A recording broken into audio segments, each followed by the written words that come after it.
Hi friends, welcome back to my channel. ரொம்பவே டேஸ்ட்டான ஒரு பழ சர்பத்து தான். கொஞ்சம் இதை நான் டிஃப்ரெண்ட்டாக பண்ணியிருப்பேன். இதில் பார்த்திங்கன்னா எல்லா பழமுமே ஓரளவுக்கு ஆட் பண்ணியிருப்பேன். ரொம்பவே டேஸ்ட்டாக இருக்கும். இந்த வெயில் டைமில் பார்த்திங்கன்னா நம்ம இந்த மாதிரி செஞ்சு சாப்பிடும்போது ரொம்பவே நல்லாயிருக்கும். இப்போ எப்படி பண்ணலான்னு சொல்லிட்டு பார்க்கலாம்.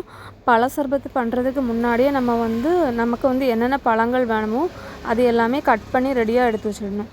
ஃபஸ்ட்டு நான் ஒரு பாத்திரம் எடுத்திருக்கேன். அதில் பார்த்திங்கன்னா ஒரு ஆரஞ்சு பழம் வித்தெல்லாம் எடுத்துகிட்டு ரெண்டாக கட் பண்ணி போட்டிருக்கேன். அப்புறம் கொஞ்சமாக திராட்சை பழம், ஒரு சின்ன சைஸ் அன்னாச்சி பழம்.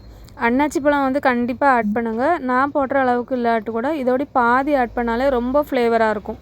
அதுக்கப்புறம் ஒரு ஆப்பிள் தோலெல்லாம் எடுத்துகிட்டு பொடியாக கட் பண்ணி போட்டிருக்கேன். ஒரு மாதுளம்பழத்தில் பாதி அளவுக்கு போட்டிருக்கேன். அதுக்கப்புறம் பார்த்திங்கன்னா இதில் டிஃப்ரெண்ட்டாக நம்ம பண்ணுறதுன்னு பார்த்திங்கன்னா இதில் நான் மிக்ஸி ஜாரில் ஒரு சின்ன சைஸ் மாம்பழம், அப்புறம் 2 சின்ன சைஸ் பழம், இந்த ரெண்டையுமே போட்டு நான் நல்லா அரைச்சி எடுத்துருக்கேன். இதில் சிலது கொஞ்சம் அரைப்பட்டும் அரைப்படாமலும் இருக்கும். நம்ம மாம்பழம் இந்த மாதிரி அரைச்சி போட்டு பண்ணும்போது அந்த டேஸ்ட்டே ரொம்பவே நல்லாயிருக்கும்.